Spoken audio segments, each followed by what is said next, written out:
सूर्यदेव की पूजा हम कैसे करें? सूर्यदेव को जल देने का सही समय क्या है और किन किन मंत्रों का जप करते हुए भगवान सूर्य को हमें जल देना चाहिए? क्या कुंवारी लड़कियां भगवान सूर्य को प्रतिदिन जल दे सकती हैं अथवा नहीं? जल देने के लिए मंत्रों के साथ पात्र की भी बहुत बड़ी महत्वता है। तो कौन से पात्र से हमें जल देना चाहिए? क्या पैरों पर हमें वो जो जल के छींटे आते हैं वो आने से कोई दोष लगता है? क्या करें? सूर्य देव को पूजा सबसे ज्यादा महत्व रखता है जल देना।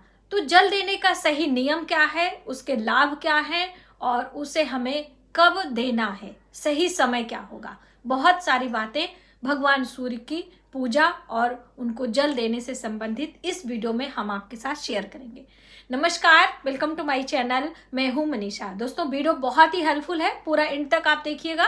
अभी सूर्य संक्रांति भी आ रही है और संक्रांति पर सूर्य भगवान की पूजा उपासना करने से हमारे जीवन में खुशियां आती है, हमारे भाग्य में परिवर्तन होता है। तो इसलिए आप हर संक्रांति पर भगवान सूर्य की उपासना जरूर करें। हफ्ते की हम बात करें तो हर रविवार पर भगवान सूर्य की उपासना किया करें और पूरे माघ में भगवान सूर्य की उपासना करें। अब उपासना करनी कैसे है? तो सबसे पहले तो सूर्य ग्रहों के राजा हैं, प्रत्यक्ष देवता है, जिन्हें हम देखकर उनकी पूजा उपासना कर सकते हैं। अन्य देवी देवताओं को तो हमने चित्र में उनकी मूर्तियां, उनकी प्रतिमाएं सिर्फ देखते हैं, लेकिन चंद्र और सूर्य एक ऐसे देवता हैं, सृष्टि में एक ही हैं और उन्हें हम प्रत्यक्ष देखते हैं और उनको महसूस करते हैं। तो इसलिए उनकी पूजा उपासना हमारे लिए ज्यादा फलदायी होती है और बहुत जल्द। तो दोस्तों, आप जरूर भगवान सूर्य की पूजा किया करें। और एक बात पहले ही मेंशन कर दूं कि जहां से सूर्य दिखाई नहीं देते हैं, जैसे हर जगह से सूर्य दिखाई नहीं देते हैं, बड़ी बड़ी बिल्डिंग्स होती हैं या फिर आप ऐसे घर में रहते हो कि आपके सामने कोई पेड़ पौधा है, बिल्कुल आपको सूर्य भगवान दिखाई नहीं दे रहे, ऐसे में हमें सूर्य की पूजा कैसे करनी चाहिए? क्या हमें भगवान सूर्य की प्रतिमा अपने घर में एक लगा के रखनी चाहिए, जैसे कि पंचदेवी देवताओं में भी माने जाते हैं भगवान सूर्य की पूजा? तो क्या हम उनकी पूजा अपने घर में कर सकते हैं? तो वो भी हम आपको बताएंगे। दोस्तों, ये गलती बहुत सारे लोग करते हैं कि जो 7 घोड़ों पर सवार भगवान सूर्य होते हैं उनकी प्रतिमा लोग रख लेते हैं। उनकी प्रतिमा आपको अपने घर में नहीं रखनी चाहिए। भगवान सूर्य के मुख मंडल की प्रतिमा आती है, तांबे में या फिर पीतल में होती है, लोहे की आप मत लीजिएगा। लोहा शनि देव को रिप्रेजेंट करता है और शनि देव कौन है? भगवान सूर्य के पुत्र हैं और शनि मतलब पुत्र और पिता में बनती नहीं है, तो इसलिए लोहे के सूर्य देव आप अपने घर में ना रखें। पीतल के रख लें या फिर तांबे के आते हैं वो आप रख लीजिएगा। चित्र हम यहाँ पर लगा देंगे। अब देखिए, भगवान सूर्य की पूजा सुबह सवेरे ही करनी चाहिए। नियम यही है कि उगते हुए सूर्य को हमें जल देना चाहिए। जब लालिमा लेते हुए सूर्य लें, यानी सूर्य उदय, गूगल पर, मोबाइल पे कहीं भी आप चेक कर सकते हो, न्यूज़पेपर पे सूर्य उदय का हर दिन का समय एक निर्धारित होता है। तो उदय से 15 मिनट पहले और 15 मिनट बाद आप भगवान सूर्य को जल दे सकते हैं।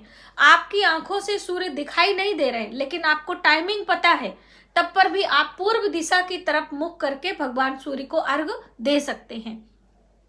भगवान सूर्य को अर्घ्य हमेशा स्नान के बाद दिया जाता है, स्नान करने के तुरंत बाद। इसका साइंटिफिक रीजन भी है, विज्ञान ने भी इस बात को माना है। अक्सर आपने सुना होगा लोगों को विटामिन डी की कमी से बहुत सारे रोग हो जाते हैं। विटामिन डी भगवान सूर्य ही आपको देते हैं। तो अब कैसे देते हैं? विटामिन डी की गोली थोड़ी देते हैं। भगवान सूर्य को जब हम जल देते हैं और परिक्रमा करते हैं, इसीलिए जल के साथ परिक्रमा करने का भी विधान है। तो जल कैसे देना है यहीं पर बैठे बैठे हम आपको देकर दिखा दें, जिससे कि आप सही तरीके से जल दे पाए। तो हमने यहाँ पर एक बकेट ली है और इसे यहाँ पे रख देंगे, और क्योंकि वीडियो में आएगा नहीं तो हम आपको खड़े होकर दिखाते। खड़े होकर ही भगवान सूर्य को जल देना चाहिए। 1 लोटा मैंने जल लिया है और इसमें क्या डाला है मैंने? काले तिल। तो अलग अलग चीजें अलग अलग मनोकामना पूर्ति के लिए डाली जाती हैं। बहुत सारी वीडियो ऑलरेडी हैं लेकिन अभी नए व्यूअर्स को मिल नहीं रही, इसलिए मैं आपको वो वीडियो दे रही हूँ। तो इस तरीके से जब हम ये इस इस तरह से आप ले लीजिए अपने दोनों हाथों को बीच में, और यहाँ पे अपने मस्तक के ऊपर तक आपको ये लोटा रखना है और इस तरीके से ये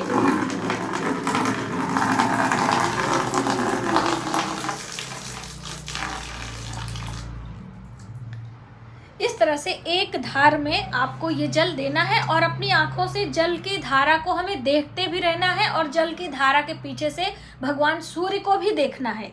इसीलिए इस तरह से हमें ऐसे जल देते रहना है। अब इससे क्या होगा, जब आप इस तरह से जल की धारा से भगवान सूर्य को देखेंगे तो इंद्रधनुषी कलर आपको दिखेगा। 7 रंग दिखते हैं दोस्तों। जब आप सुबह सवेरे ये आप करोगे तो आपको बिल्कुल महसूस होगा।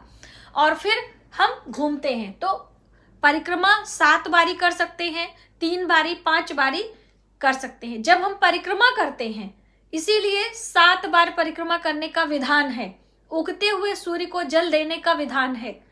तो जब हम परिक्रमा करते हैं तो हमारी रीढ़ की हड्डी में सूर्य की किरणें पड़ती हैं, और जब रीढ़ की हड्डी में, मेरुदंड में पड़ती हैं तो एक केमिकल रिएक्ट होता है, वही विटामिन डी हमारे शरीर में निर्माण करता है।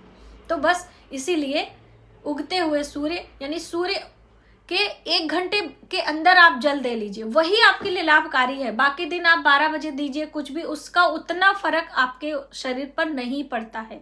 और स्नान के बाद इसलिए बोला जाता है कि स्नान से हमारा शरीर गीला रहता है और वो सूर्य की किरणें ज्यादा आकर्षित होती हैं उस पानी को सुखाने के लिए, तो हमारे शरीर धूप ज्यादा लगती है, ऐसा मानते हैं। इसीलिए स्नान के तुरंत बाद ही हमें जल देना है। जैसे छोटे बच्चे हैं, वृद्ध हैं, बालक हैं, उनको स्नान नहीं करा सकते, हम बीमार हैं, कुछ भी हैं, तो आप गीले कपड़े से पोंछकर, मुंह धुलाकर, पैर धुलाकर आप बिठा दीजिए सूर्य की रोशनी में।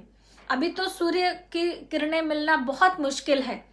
पहले तो हर दरवाजे पर, हर घर के सामने से सूर्य दिखाई देते थे और लोग चारपाई बिछाकर, ऐसे चटाई बिछाकर धूप लिया करते थे। तो इस तरीके से उगते हुए सूर्य को जल देना, सूर्य को जल देने के बाद परिक्रमा करना, ये बहुत ही हितकारी है। अब जल देते समय हमें क्या बोलना है और उसके बाद हम बताएंगे इस जल को क्या करना है जो आपने जल दिया है। तो जब हम भगवान सूर्य को जल देते हैं तो सूर्य के मंत्रों का जप करते हैं। तो सूर्य मंत्र में भगवान सूर्य के नाम विशेष आप लिया करिए, जैसे ओम सूर्याय नमः, ओम आदित्याय नमः, ओम भास्कराय नमः, ओम, इस तरह से 3 बारी आप बोल सकते हो। या भगवान सूर्य के जो 12 नाम है, ओम मित्राय नमः, ओम खगाय नमः, ओम, इस तरह से हम आपको यहाँ पर लगा देंगे। तो ये 12 नाम है, आप हर दिन ले सकते हैं, बहुत ही शुभ परिणाम मिलते हैं। और यदि आपको सूर्य नहीं दिखाई दे रहे हैं तो जो सूर्य भगवान की प्रतिमा है, इसे आप पूर्व दिशा की तरफ लगाएंगे।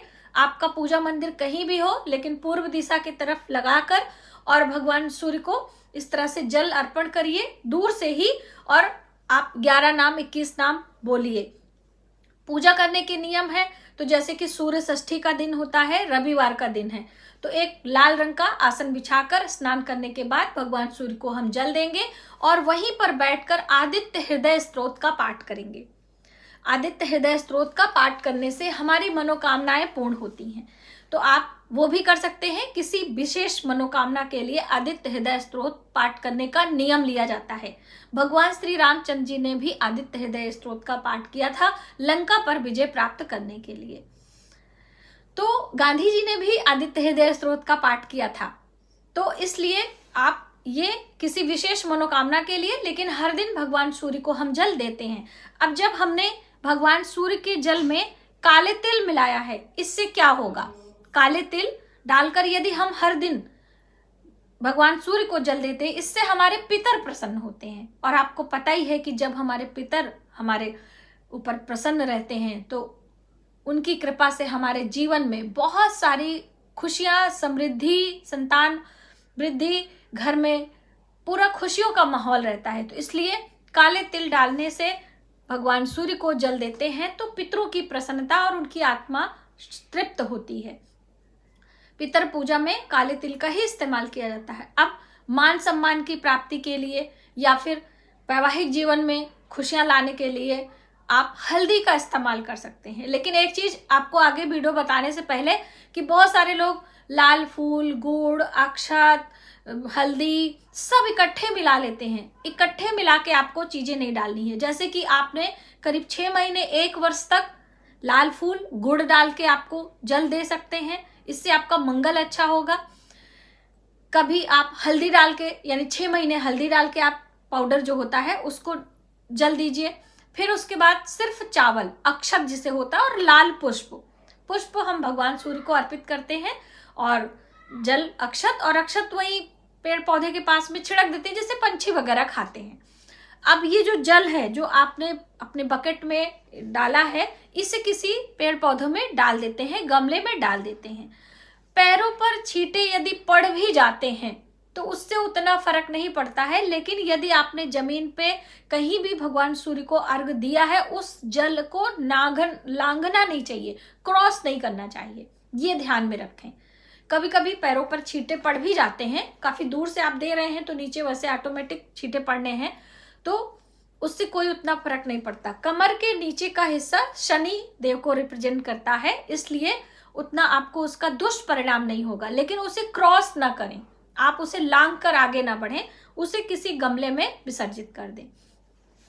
तो आपने जाना कि सूर्य भगवान की पूजा उपासना हम कैसे करेंगे। यदि पूरे दिन आपको, यानी कि हर दिन नहीं समय मिलता है, तो हर रविवार को आप ये काम किया करें। रविवार को भगवान सूर्य को, उगते हुए सूर्य को आप जल दें। भगवान सूर्य के 11 या 21 नाम पढ़ें अगर सूर्य दिखाई नहीं देते हैं ऐसे में। साथ ही रविवार के दिन आपको नमक ज्यादा लाभ लेना है तो नमक का त्याग करें, अदरक का त्याग करें। ठीक है, तो आपने जाना कि कैसे हम सूर्य की पूजा करें, कुछ छोटे छोटे टिप्स।